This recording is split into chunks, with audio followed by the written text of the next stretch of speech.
contact have been ensuring job empowerment. Maybe you could explain what's Jungle and then what's the ACE working group doing and how can we interact with them and what's important. Yes. Can you hear me? Thank you. Yango is the official youth constituency of the UNCCC, and ACE is part of Yango. Yango has got different working groups, and ACE is one of the working groups. So, for those who might not know what ACE refers to Article 6 of the UNCCC and Article 12 of the Paris Agreement. ACE has 6 elements, which are climate education, training, public awareness, public participation, public access to information, and international cooperation. So, if, for example, in your community or your country, if you're holding your building capacity, you're offering climate education, whether it's on agriculture or sustainable development goals, you're offering training, public participation, you're raising awareness, and also international cooperation. As long as you're doing all 6 elements of ACE, then you are doing ACE. So the ACE working group, this year, how they try to include youth is we had an ACE Youth Forum. It's been happening from 2012. The first one was in person, then we had an online one, and we also had one this year. This year's SUS Forum focused on the action plan, on how youths can engage with their national focal points and implement the action plan. Because for the next 4 years, from COP27, ACE has no negotiations. So we're building capacity of youths, how they can implement all the 6 elements of ACE in their country, and how they can take part in the action plan. Because national focal points play a very big role in the NDCs. So for youth to get involved with the NDCs, they need to go through their national focal points first. And so we built the capacity for them to learn the importance of why we need ACE included in the NDCs. And also just to give them a brief description of the roles of their national focal point, because mostly national focal points are just appointed by the UNFCCC and they do not know their roles.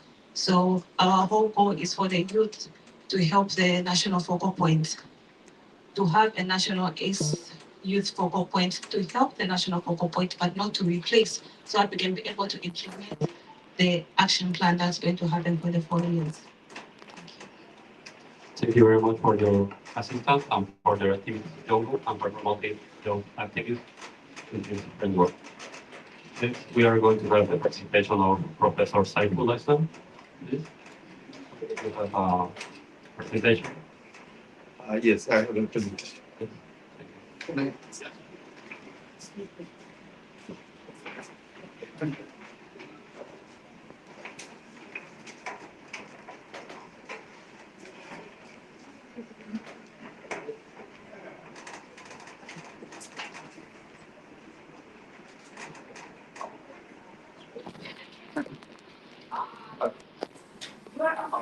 Good morning, everyone. This is today's presentation on IPCC recommendation on mitigation and adaptation and current NDCs. My name is Saiful Islam. I'm working on the Institute of Water and Flood Management as director, and it's in Bangladesh University of Engineering and Technology. I also contributing to 6 assessment report of IPCC in working group 1, chapter 12, and summary for policymaker, and also contributing to other chapters, chapter 9, 10, and technical support. And you know that IPCC 6th assessment cycle published 3 special report and 3 working group report, and finally a synthesis. The major findings here that global warming is increasing, and it has unprecedented events. We have seen in the past 12 million years, the amount of carbon dioxide was never there, and glacier retreat was unmatched for the 2000 years. And last decade was warmer than any previous or 125,000 years.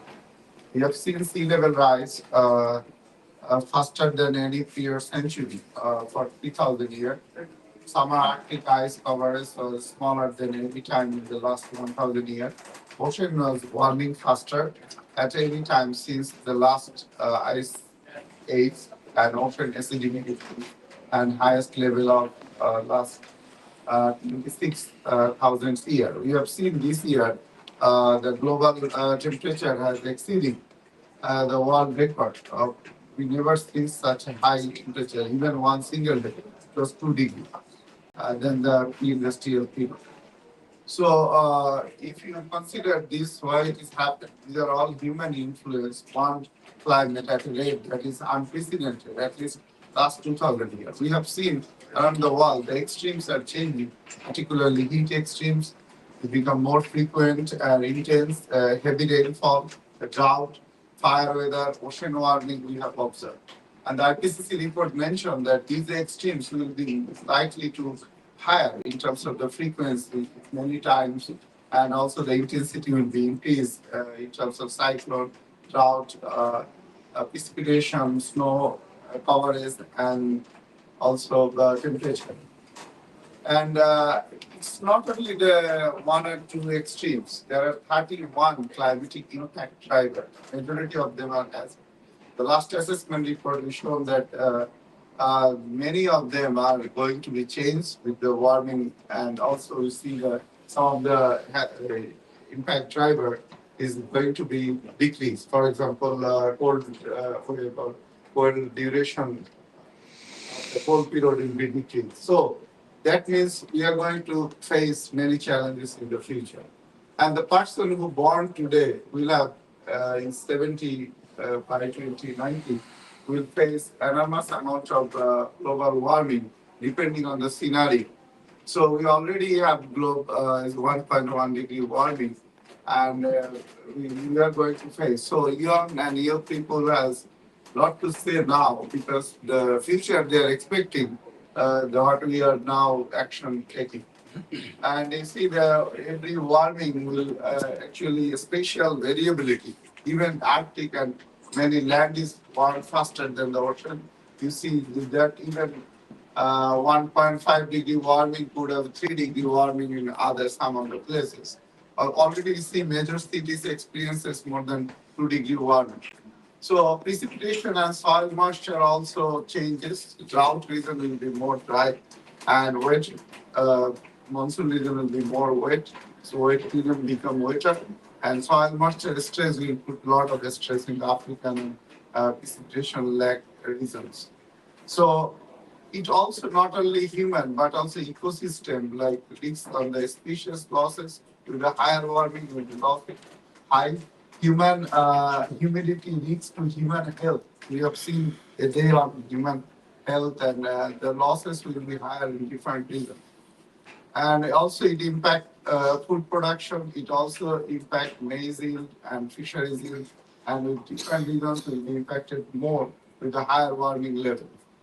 And it also risks with the increasing of every increment of warming will poses risks on the different ecosystem and different systems, particularly ocean and also land-based system, and also heat-related mortality will increase, food intensity will increase. You see that risks will be much higher with the mass warming level. And present implementation policy NDCs that actually lead us to about 2.9 or 3 degree warming. There is a huge gap in the figure. You can see that we must need now a rapid cut of the global greenhouse gas emission to be a sustainable pathway, or to reduce the global warming below 1.5 degree or even extreme cases 2 degree. So what is happening is not only the carbon dioxide, but also methane.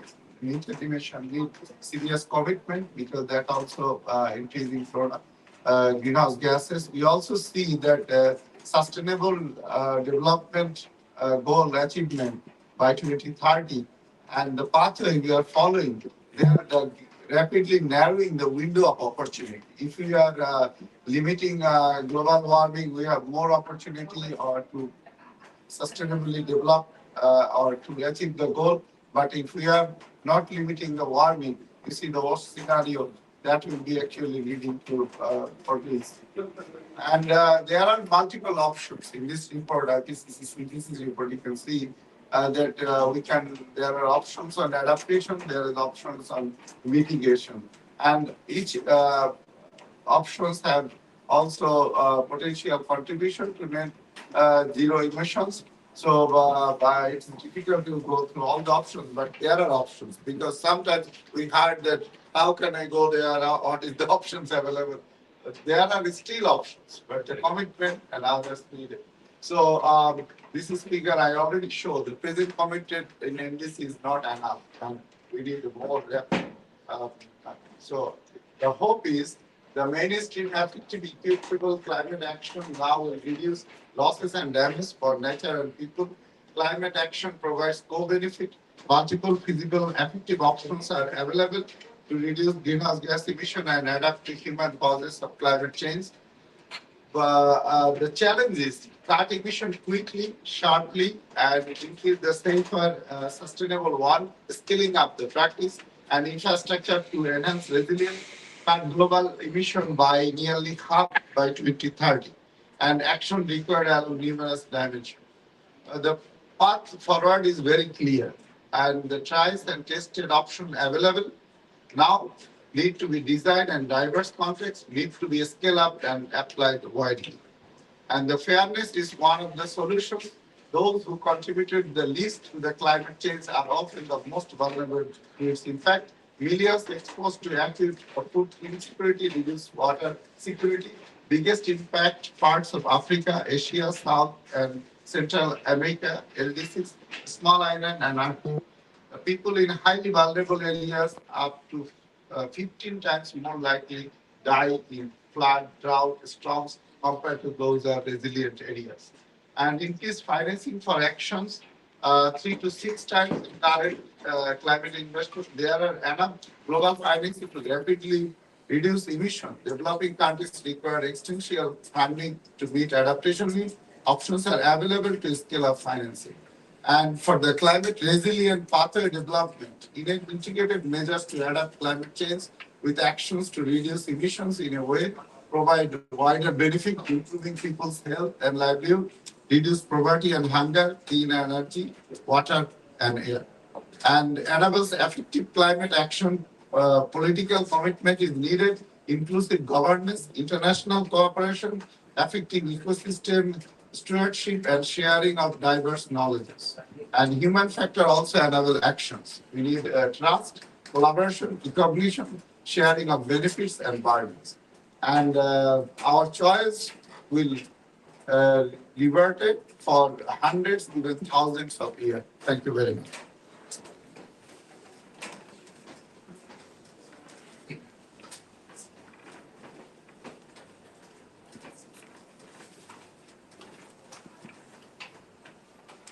Thank you very much, Professor Saiful, for your incomes and your IPET recommendations for mitigation and adaptation, as well as the current NDC fulfilled the Paris Agreement. Hope the NDC fulfilled the Paris Agreement target. Now we are going to pass with Professor Ben, Dr. Ben, from Imperial College London. The question is, how can academia and research institutes play a role for equitable and effective job participation to fulfill the NDC's objectives, goals? What are your perspectives, your thoughts? Can you share it with us? Thanks, Alan, and thanks for Younger for organising the panel. I'm not a professor yet, for just not. But yeah, I think that youth participation in climate action and in achieving the NDCs is foundational, really, to meet the ambitious targets that we've set on mitigation and adaptation that Professor Islam's nicely outlined for us. And we need to do that in order to avoid the catastrophic impacts of climate change. And I think that empowering young people is one of the really huge opportunities to accelerate climate action and to scale up the action that we're taking on climate now. And there's a few reasons for that.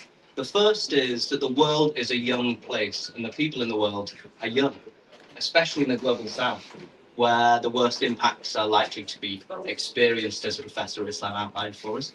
So can anybody guess what is the median age in the population of Africa? The median age, any guesses? One of our panelists is take a guess.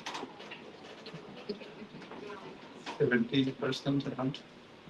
Good guesses, I think. The median age is 18.8. So that means that 50% of the African population are under 18.8. So it's a huge, huge proportion of society. And mobilizing this population, empowering this population, is one of the biggest opportunities to scale up climate action. The second is that we know that young people are the most engaged people in society when it comes to climate change. So the climate strikes that happened in 2021, in the UK and in Europe, more than a third of people that attended those strikes were under 19. And we know that online as well, young people engage with climate change information much more than older people. So Gen Z in general engaged more than twice as much with climate change information than baby boomers. So we're already engaging young people, and it's about empowering them to actually start to take action. The third thing is that in general, young people have a higher level of ambition when it comes to climate action. And that it comes from the worlds that we have grown up in. So a lot of the decision makers now here at COP, for example, have grown up towards the end of the industrialization. And this determines their outlook on climate change and their perspective of progress. So small amounts of progress are celebrated. Whereas for younger people today, they have grown up in a different world. Many of them have grown up in the Anthropocene, and they've grown up as well in a globally connected world, and maybe even more of an empathetic world. So for those people, small progress is not acceptable, and actually only transformative change is enough. And the fourth thing is, which Professor Islam outlined already, is that young people are the most invested in climate change action. They have the most to lose. So like Professor said, these are the people that are going to be living with the worst impacts of climate change. But they are also the young climate activists and young people participating in climate action today are also going to be the leaders of the future, the people that are making decisions on climate change in the future. So we have this huge opportunity in young people to accelerate climate action, but how do we actually operationalize this opportunity? How do we actually, build some momentum and get this movement actually making an impact on the ground? And I think the first thing to say is that youth and young people, I think they have an enormous influence in shaping the NDCs, not only in achieving the NDCs. And we shouldn't underestimate the power that young people can have. And NDCs being determined by the countries, being a voluntary commitment, that means that we can empower people to actually contribute to the shaping of these NDCs. And I think young people can do that in a few ways. The first is in education and in educational campaigns. And in many of the groups that young people are moving in, for example, in their households, in their communities, they're likely to be the most educated people on climate change. They're likely to be very aware of the drivers of climate change, the impacts of climate change, and the urgency to take action. So I think young people actually have a huge potential to influence the communities they live in, the households they live in, and the people they interact with. And then the other thing is mobilization events, things like protests and strikes. I think we can't underestimate the soft influence and the soft power that these kind of events can exert. And I think these kind of events at COP and also the huge activities that are going on in the green zone really sort of attest to the power of this soft influence. By showing that we care about these things and demonstrating our commitment, we are influencing our leaders and our decision makers to make more ambitious targets on climate change action. And the other thing is accountability on NDC progress, and actually looking at things now like NDC reporting cards, And coupling NDC progress with the global stocktake, I think, is another powerful route to holding our leaders to account. So that's about young people shaping the NDCs. And I also think that young people have huge potential to contribute to achieving the NDCs. And I think they can do this actually with or without universities and research institutions. But research institutions and universities have a huge potential to catalyze climate action, and one, to empower more people, more young people, to contribute to climate action, but also to equip those people and make their action more effective, so that we can deliver climate action more quickly, more effectively, more equitably, and more sustainably. So I'll talk about some of the ways that I think universities can do this.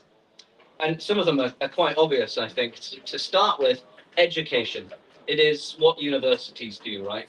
So we can start there. And universities already do this, and I think there's some more things they could do. So universities have a real channel to equip young people with the skills and the knowledge that we need to address climate change. And that is climate change across all sectors. So I think that we need specific courses at university on climate change, on sustainability, on climate action. And actually, we are seeing more and more courses. Anecdotally, from a UK perspective, the number of climate-related courses that are announced every year is really increasing. And this really comes from a supply and demand sort of situation. Green industries are some of the fastest growing industries, and they're expected to grow by 9% over the next 10 years. And universities really recognize this gap in the market to equip people with the skills and knowledge that we need to fill these roles. So we need very specific courses on climate change. But also, actually, when we think about the SDGs and we think about mitigation measures and adaptation measures, they also, meeting those, achieving those, also requires quite specific skill sets. So, for example, my master's is in environmental forest management. So I worked in the forestry sector briefly. And in the UK, and I'm sure around the world as well, our politicians are making huge commitments to tree planting. And actually now, tree planting targets are part of party manifestos. And there's almost a race to bid more trees, to commit to more tree planting. But the reality is that there's no way that we can deliver that. And that there are multiple reasons, but one of them is a massive skills shortage in the forestry industry. We just don't have the people on the ground that are able to design sustainable, environmentally friendly forest management plans that work with communities. We don't have the people that are going to plant the trees. We don't have the people that are going to manage the forests and cut the timber. So there's a huge skills shortage. And I think that universities have some part to play in, one, addressing climate-specific roles and courses specifically on climate change, but also courses on achieving the SDGs and adaptation and mitigation measures. So there are people that are going to do very specific climate change courses at universities, but as we know, climate change is actually intersectional. It is going to affect all industries. It's basically affecting everything and everybody's lives. So we actually need to embed climate change education and sustainability education within all our courses at university. So it needs to be cross-cutting. We need to allow people that are doing courses in law or in business or in mathematics to take elective modules in climate change. And it needs to be core of all our courses at universities. The other thing is non-degree style education. So we have these people coming through the typical 3 or 4 year degree style courses, but also we have people that need to access climate change education that are not at that stage in their lives, that don't have access to these courses, or that need this knowledge for a different reason.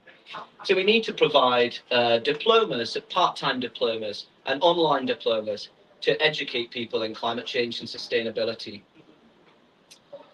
And then also our courses at university, especially in the UK, are in general geared towards producing researchers.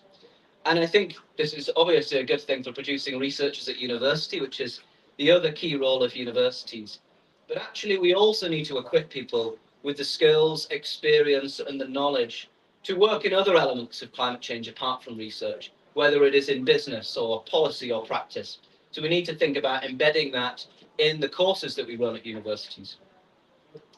And actually, I think this needs to start from before a university experience. So my parents didn't go to university. I didn't have a careers advisor at school, but I wanted to work in something environmental. But I had no idea what course I should take or what sort of career options were available to me. So I think we need to embed, um, climate careers in careers advice at school, so people know if they want to work in climate change, then these are the options that you have. And I think actually this is especially important in a world of climate anxiety amongst many young people. And opening up these options, these pathways to contribute to climate action, I think offers a way for people to feel empowered. The other thing is research at universities, and that is the other main function of universities, is to produce research to push the bounds of knowledge and understanding. And I think we need to continue to improve our knowledge of climate change and the drivers of climate change, but also the solutions, like Professor Islam suggested. And we need to find ways to actually engage young people in research. Um, and that can start at the undergraduate level, creating more opportunities for undergraduates to contribute to research programs, to contribute to primary research. The other thing that universities can do is research, is innovation and entrepreneurship. We need to create environments and ecosystems at universities that really push and facilitate, encourage young people to think about, green industry, green business ways, and industry solutions, innovative solutions that can help us address climate change and help us deal with the impacts of climate change.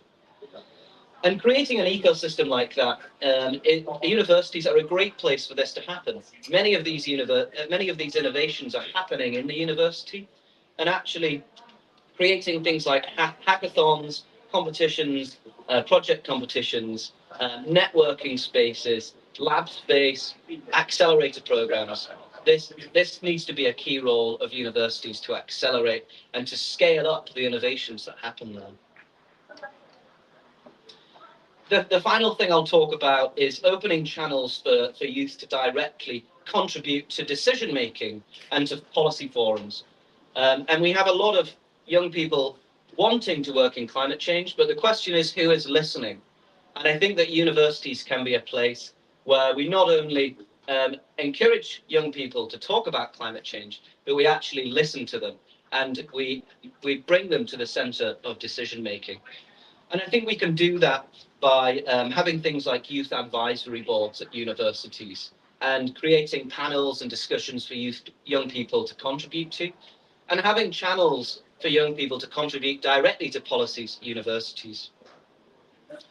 So these are some of the ways that I think universities can contribute to accelerating climate change impact, especially for young people. And like I said, we need to move beyond not only empowering young people to start talking about climate change, but actually starting to listen to them. And after all, they are the people that are going to be most affected. Thank you very much, Dr. Moon. We really appreciate your thoughts, your input. We are glad to have you here with you share vision and how young people can interact with the work and get decisions in the work. Now we are going to pass with Ofrejita. So can you give us an example of how your people have worked in climate action to ensure a successful implementation and how they can play in their roles in order to achieve climate goals? Thank you. So yes, so we are working on ground with a lot of youths around the globe with a campaign called Plant-Based Treaty, and we have been successfully transforming a lot of universities also and addressing them to change their food system and the canteens and what you said, Dr. Ben, that yes, it is intersectional because when we talk about justice, it should be justice for all, whether we're talking about food justice or climate justice, or also when we talk about forest, people living in forest, about animals and indigenous people. Yes, justice for them as well. And yes, so we have this global campaign called the Plant-Based Treaty, in which we are addressing food system. We are keeping food system at the forefront to combat climate crisis, and especially holding animal agriculture accountable for the climate crisis, and especially when it comes to methane emission, as we know that it's around 36%, which it varies from reports to report, but it's the major contributor to the greenhouse gases. So, in the plant-based treaty, we have demands like relinquish, redirect, and restore. When we say relinquish, it's no land use change. So we should stop cutting down forest, redirecting our food system to the plant-based food system, and restore is to rewild. Whatever destruction we have made, we need to plant more and more trees, rewild the forest, and help to bring back all the wildlife, which it's very sad that it's more than 1 million animals and plants are getting extinct. So yeah, a lot of feed is fed to the animals, and all these animal products has a large amount of carbon footprint. So through the plant-based treaty, we are asking government, organization, institutes, universities, college, individuals, celebrities, and I would say everyone to take a first step, endorse the plant-based treaty, and be the part of the global campaign. We also provide solutions. We are helping government to draft solution like which can be locally acceptable for the people, because everywhere we need solution which are more localized, more which should be easily practiced by the people living in that area without affecting their livelihoods. And also, yeah, so we are also addressing education by we say we have a plant-based treaty internship program which we have collaborated with one of the campaigns of youth for UNICEF, which is Youth for Water Plus, and with them we are educating hundreds of students of universities, and also sometimes we get people of coming from different backgrounds as well for this, which are like teachers, teachers and professors. They also join this program, and recently we got people from the bureaucrats, and also um, one of the judge of one of the state judge has also joined this our program. So in this program we have experts like scientists, and also from different backgrounds, um, animal rights activists to people educating about diversity, equity, inclusion in any movement, whether we are building it for food system, food justice, or climate justice, or animal justice. So it is also very important to educate youth that how to build movement and how to take it forward and how to be really effective. So we have experts all in this program. We are doing that. And when we talk about food security, we are also trying to talk to government at the local level and trying to change the menu in their cities where like which is publicly run, and we are trying to introduce more plant-based food products into it. So yeah, banning live export, honest labeling, and also subsidizing plant-based food system at the local level. So yeah, I mean, we are doing. We have just started 2 years ago, and this plant-based treaty has been endorsed by a lot of member of parliaments in India, in UK, and people are taking it seriously because we are seeing changes. And so far, we have got so many new people coming up and joining us, who had no idea about what's like how or all these greenhouse gases are causing carbon, like so much of warming of climate. So this is something really educating people a lot. And now through this internship program, it's like more, we are asking people to do more action than more talking. So it's 20% theory and 80% groundwork. So that is also something which is really good going so far. And yeah, this is all good. Thank you. Thank you very much, Regita, for your talk and for your inputs. We are now going to pass to the question and answer sessions. In the case that the audience has some questions to ask to our panelists, please be welcome to do it. Any question you would like to add? All right. In that sense, I would like to actually ask a question for you all. I would like to have your talks for 2 minutes, 2 or 3 minutes maybe, each of you. So the question is, how can we promote awareness and understanding of the principles of access to information, public participation, and access to justice within targeted within the age among youth to strengthen their role in the NDC implementation process? How do you think that the young people can interfere or interact or contribute to this process? I would like to start with the people. Share your thoughts. Um, First of all, as young people, we should ask ourselves, do we have knowledge about it? Do we have knowledge about the NDCs before we try to get involved in them? Then secondly, we need to we shouldn't wait to be invited to the tables. We shouldn't wait for the government to include us. We should invite ourselves to the tables. We should ask ourselves, we should research more, how can we get included? Contact a national focal point on ACE, ask him, how can I help? How can I make your work lesser? Because mostly they have so much work to do and it's very hard to keep track. And as you ask how you can get involved, make sure you research with other countries, also get information from different perspectives of how you can contribute. You can, one example is you can join the Young Boy S Working Group because it's got different youth and organizations from all over the world, from both the global north and global south.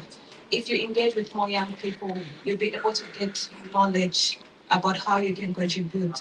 So the first step, how young people youth can get involved in the NDCs, especially by researching, getting information to what NDCs are, understanding data, and taking part in them. Then you can follow the rest of the steps. And you can be, as you approach your national focal points or ministers, you go with information and they can see that, oh no, you know what you're talking about, and they can easily include you in that. Thanks. Dr. Ben, please. Sorry, Clark. Yeah, I think access to information is a challenge, actually, especially if we look at information that is produced in universities. And the output of research at universities tends to be research articles, journal articles, and these are often not accessible. They are physically not accessible because they're behind a paywall. It is very expensive to access this information. And that is changing to some extent. We are seeing things like open access and sort of paper repositories. And we've got a lot of websites like ResearchGate, which make papers publicly available. But I think especially when research is funded by taxpayer money, it is a disaster that it's behind a paywall. So we all need to work really hard at universities to commit to open access principles. But even then, if those papers become available, that doesn't mean that the information that they contain is accessible to people. And the main agenda of a research article is to communicate to other scientists. It is not to communicate to the public. But that doesn't mean that that's where we stop. We need, as scientists and as people working at universities, we need to do more to make information accessible to a broader range of people. And that means disseminating the insights of research in different ways. So condensing it to different formats that are actionable and accessible to different kinds of people.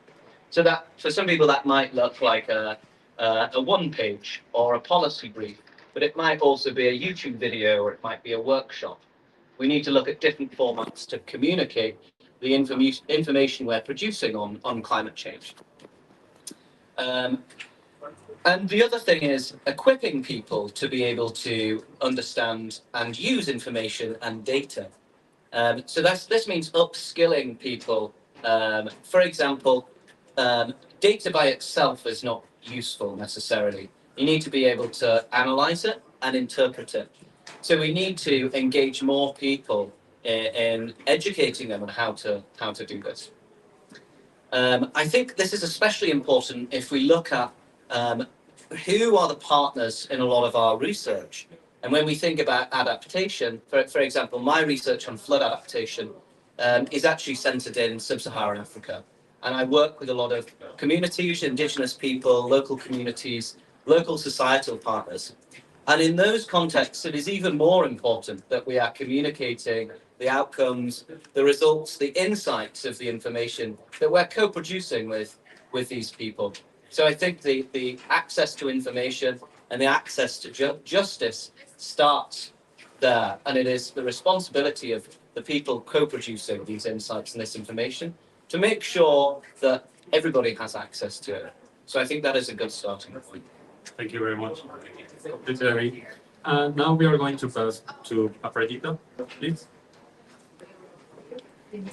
So yeah, I think it's already said, knowledge and awareness. That's very important. And also, I think there should be more representation at the local, the conferences, like climate conferences, like COP and local conferences. And I think more conferences and talks should be initiated at the local level. At in every cities, I would suggest, because that creates the dialogue about that what's going on, what's happening, why people are really suffering from climate. Because I think people are so busy that sometimes, especially in developing countries and underdeveloped countries, because there are not many resources, so somehow we are not able to create such dialogues at the local level. So that should be created. And also, we need to also open a space to have an interaction, direct interaction with the politicians, because I feel it's really hard to communicate with the people who are representing us at the global platforms, and we had to come to COP to get one-on-one, talk with them. But if we are in our country, it's really difficult. So, so yeah, I think that is that should people should not feel what to say should not feel hesitant while talking and to their politician and holding them accountable, that hey, why this is going this way, and asking them more questions about it. So yeah. Thank you very much. Now we are going to go with Professor Michael.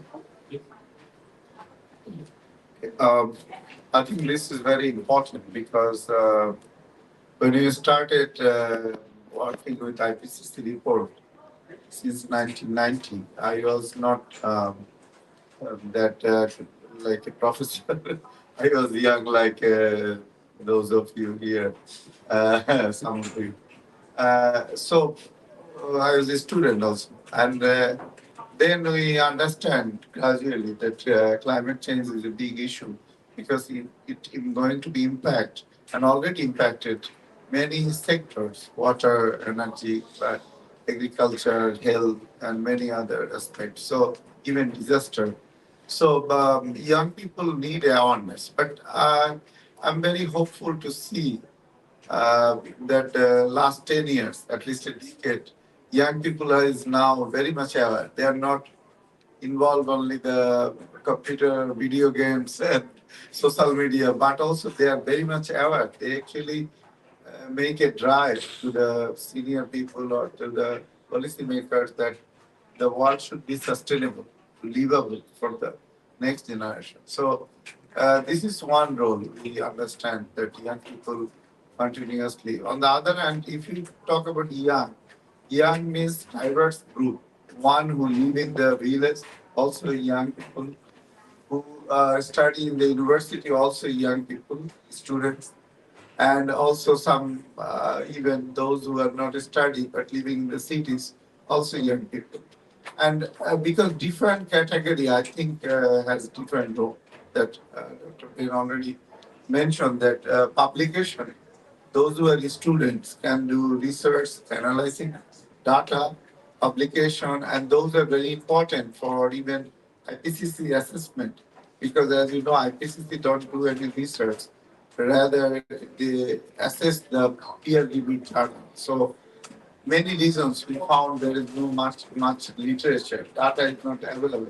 So that means we cannot predict what's going to happen on that area. And that also lead to what will be the adaptation solution, what will be the mitigation solution of this area because of the lack of data. So one of the role of the universities or even college or other academic or knowledge institutes to produce some good research papers and also make some seminars, publish data, analyze the data. And on the other hand, the people who are not in university, they also have a role.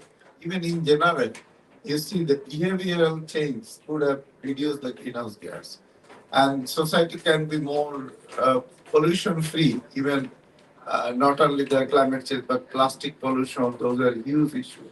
So pollution free and the nature friendly, sustainable solutions. Young people has a big role on pushing on that and to make the world more towards more sustainable.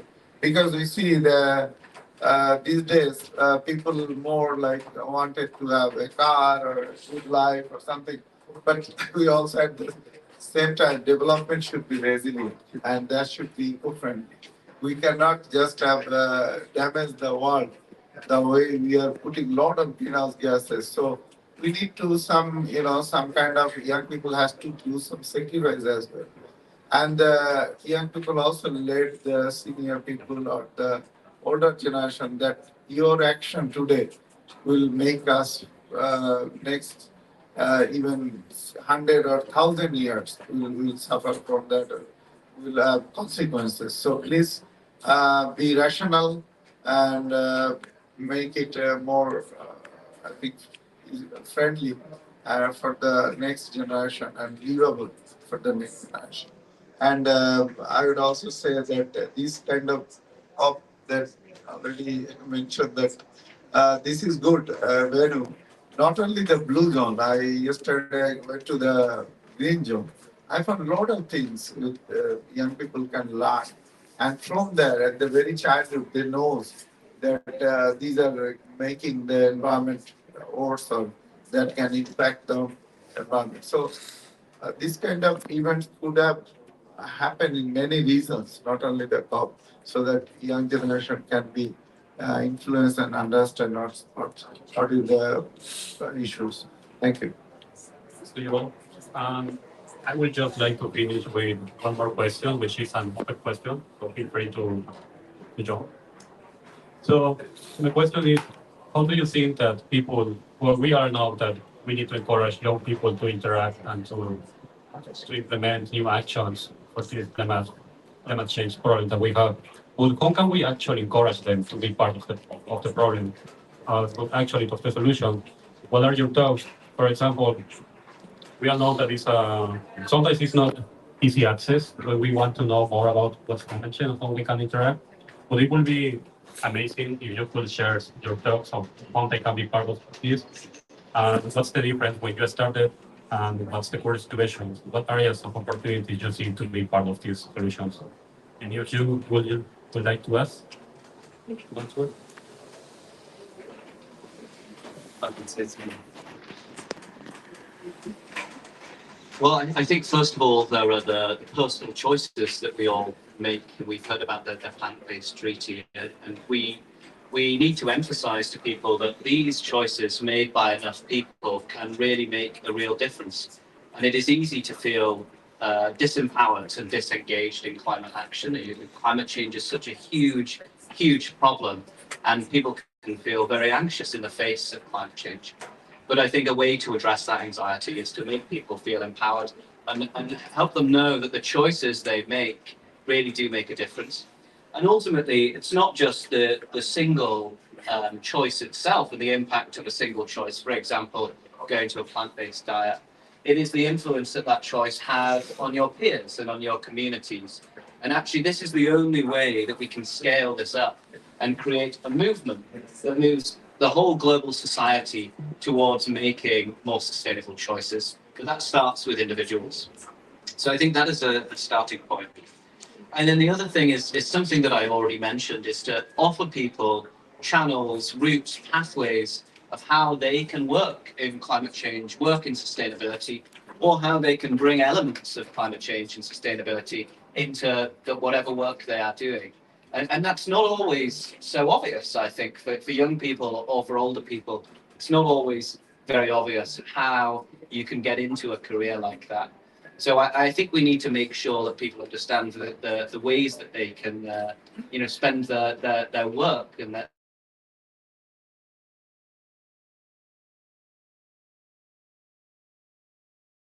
their working lives. Good that can be done in 80,000 hours if only people knew how to do it. Anyone else would like to add? Okay. All right. With this, we are going to conclude this side event. We can conclude that the significance of the COP28 session on action for climate empowerment cannot be overstated. It stands as a beacon for global climate action, emphasizing the pivotal role of youth and stakeholders in shaping impactful outcomes. By recognizing the pivotal role of academia and research institutes in promoting equitable and effective job participation, the event addresses a crucial question. It underscores the need for these institutions to serve as catalysts, providing platforms for job involvement and amplifying their voices to fulfill the objectives of the NDCs. Thank you for your time and your shared vision. Together, we are going to change this sustainable, or we are going to run to a sustainable world.